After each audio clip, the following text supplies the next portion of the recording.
A team that I was very excited about heading into this season was the Yukon Huskies.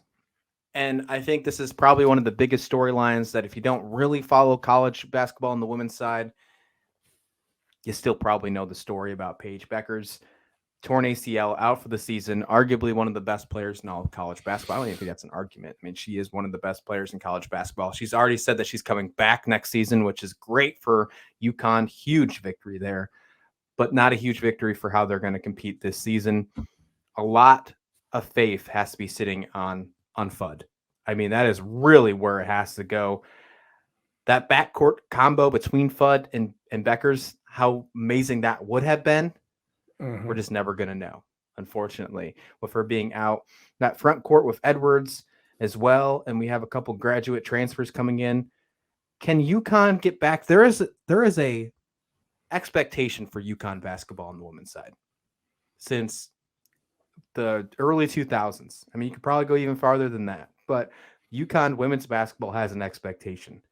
And Paige Becker's injury, although that she was supposed to lead this squad, her being out does not change that expectation for them being the front runners, or should be front runners, of the Big East, Steve. That's because really, like you said, for 25, 30 years, the elite players were expected to want to go play at Connecticut. That's a credit to the growth of the women's game that you've had programs like Baylor and Tennessee and Stanford and South Carolina now, and we're leaving a whole bunch Tennessee, a whole bunch of teams out that are really building tradition. But this might be an instance this year of karma just smacking the Huskies back for all of the good karma they've had for such a long stretch. For their with all the injuries that they've had, they had 9 players dress for their That's all they had. They only had 9 players dress for their exhibition game. I mean, you talked about Becker's being out. Ice Brady had a freak, non-contact, but very serious tendon injury. She's out for the year. She's not going to be back. They just had Carrera had knee surgery, was not affected. So she's not available right away. And then they had Westbrooks, who was a transfer. She had put an application into the NCAA to ask for a transfer waiver to allow her to play right away. And rather unexpectedly, the NCAA denied it. So now she's out for at least another week, maybe longer, until the appeal process goes on. So, I mean, all of these things keep hitting Gino Auriemma's squad.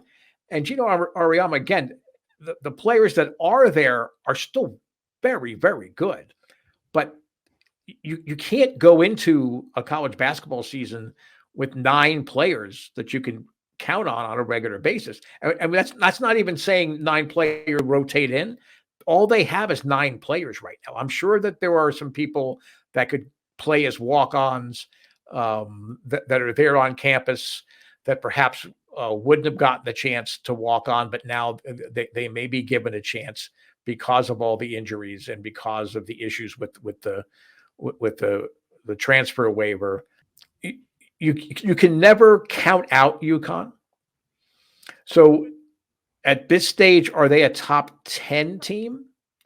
I would say not a top 10 team. A lot of the publications and sites do not have them in the top 10, but they are a core hub college women's basketball game. So everybody's going to talk about them. And I think this will maybe have the people that have been resentful of Gino Auriemma and the UConn program over the years. Maybe now they will watch them with a greater appreciation, especially if Auriemma can milk the absolute most out of every single player that is healthy and that is available on the roster. And maybe now you're like, oh, I get it. It's just not because they have great players. It's a culture. It's a tradition. It's, an offensive scheme. It's what they do on defense. And maybe they'll have a greater appreciation as UConn as a program, as opposed to being that giant that needs to be slain. I know that UConn was very resilient last year in their trip to the national championship, and it obviously wasn't a normal UConn team that we were used to seeing.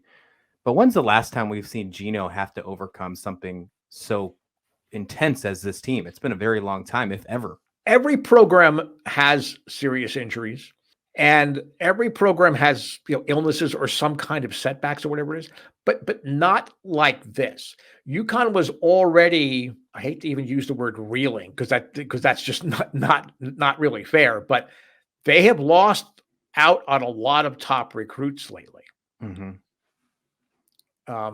Some programs may be more wide open, less restrictive, so players maybe want to go to those programs or have an opportunity. They don't want to be the second team. They want to be the first team. So they've already sort of been affected by the fact that they aren't automatically getting the best players. So again, Auriemma recruits players that are mentally tough and that are going to buy into the program. The fact that they tend to be the elite talent makes it great, but this might be a situation where UConn will get to the tournament, but to expect a run to the Final Four again, I just don't see how it's practical unless some walk-ons surface can fill in roles for the people that are injured, and the players that they do have just have literally career seasons, all of them. It's going to be one hell of a storyline and plenty of stories to talk about with the UConn Husky squad. I mean, they're a good basketball team, and it's going to be still a great time to watch them throughout the season. And when we do get to March, to see if they can make one of those another overcome, just like they did last season. The mountain's a little higher this year, I would say. Mm-hmm.